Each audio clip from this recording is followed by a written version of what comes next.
नमस्कार. ठाणे लाईव्ह मध्ये सर्व प्रेक्षकांचं अगदी मनापासून स्वागत. अबू आझमी यांनी केलेल्या वक्तव्याच्या विरोधात आपण पाहू शकतो या ठिकाणी खासदार नरेश म्हस्के आक्रमक झालेले आपल्याला पाहायला मिळतात आणि आता वागळे पोलीस स्टेशन मध्ये येऊन आपण बघू शकतो या ठिकाणी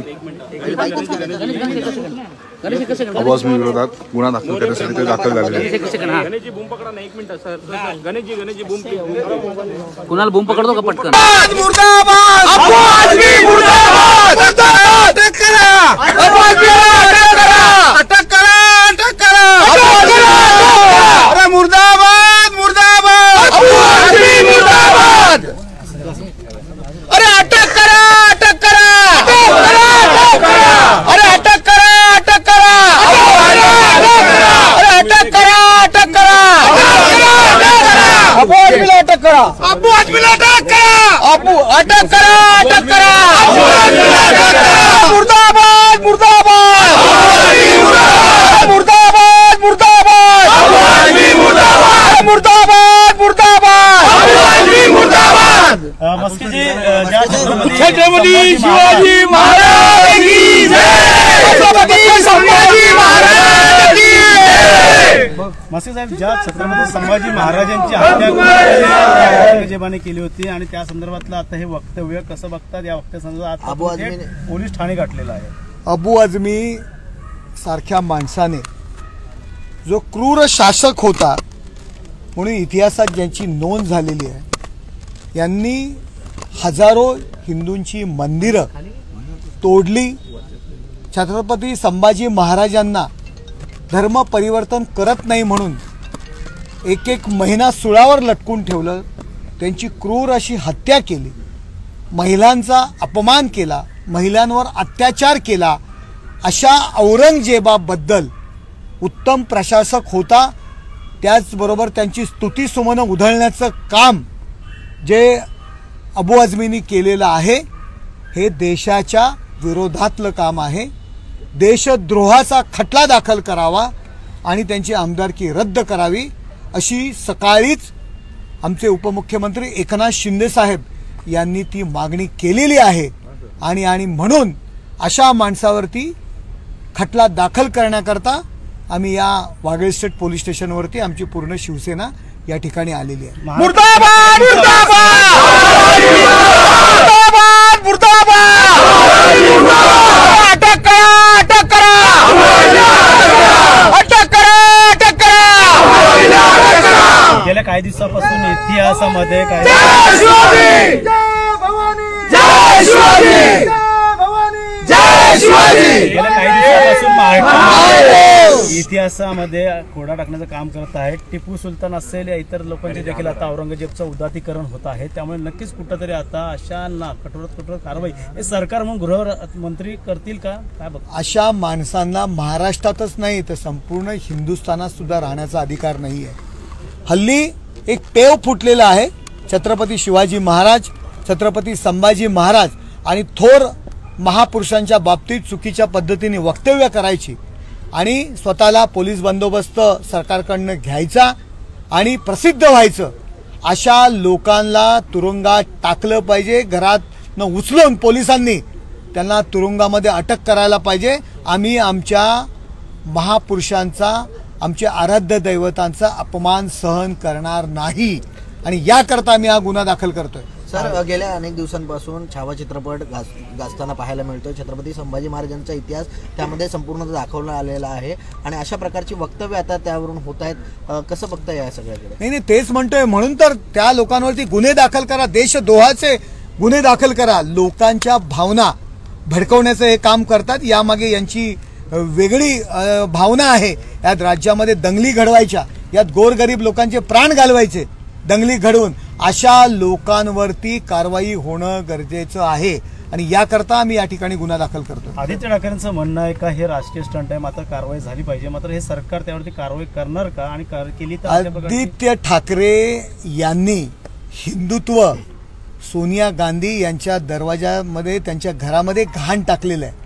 त्यांना ते बोलणारच नाही त्यांच्या विरुद्ध, कारण मतांसाठी ते लाचार झालेले आहेत. आदित्य ठाकरे हे काय बोलतात यावर काय आम्ही करावं हे आम्ही ठरवणारे.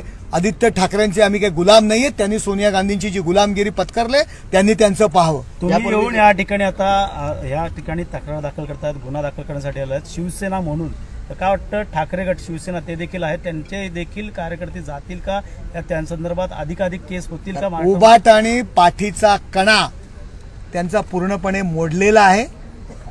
मतांसाठी लाचारी करतायत, त्यामुळे त्यांच्याकडनं ही अपेक्षा नाहीये. सर मागील काही दिवसांपूर्वी किशोर तिवारी यांनी देखील एक वक्तव्य केलं होतं की निवडणुकीच्या आधी मी प्रवक्ता होतो, त्यामुळे मला हिंदुत्वाची लाईन काढायला सांगितली होती मातोश्रीवरून.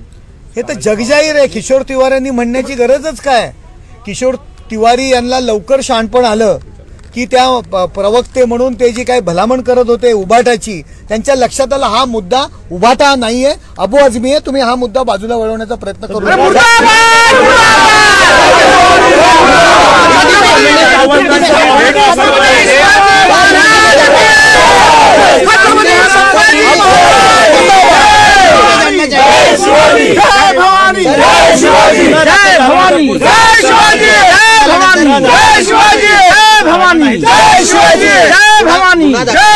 तुमची भूमिका शिवसेनेची काय असेल? गुन्हा दाखल तर करतोय आम्ही, आणि बघा काय करतो ते. पहिला गुन्हा ठाण्यात दाखल होतोय, राज्यभरातून इतर जिल्ह्यात पण अशा प्रकारचे गुन्हे दाखल. बघा हे ठाणे आहे, हे धर्मवीर आनंददिघे साहेबांचं ठाणे आहे, एकनाथ शिंदे साहेबांचं ठाणे आहे.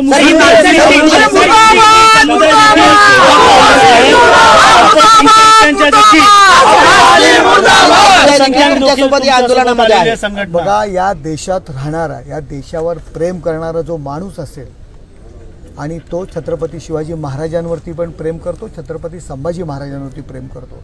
या देशाला स्वतःचा देश म्हणून जे जे स्वतःला मानतात ते सगळे आमच्या सोबत आहेत. रोहित शर्मावर टिप्पणी केलेली आहे काँग्रेस. बघा काँग्रेस यांची अवस्था खूप वाईट आहे. ज्या दिल्लीमधून काँग्रेस उभी राहिली तिथेही त्यांचा सुपडा साफ झालेला आहे. त्यामुळे अशी कोणतरी येणार आणि रोहित शर्मावर टीका करणार, काय लक्षात येतं, कशाला प्रसिद्धी देतात? अहो आता विषय वेगळा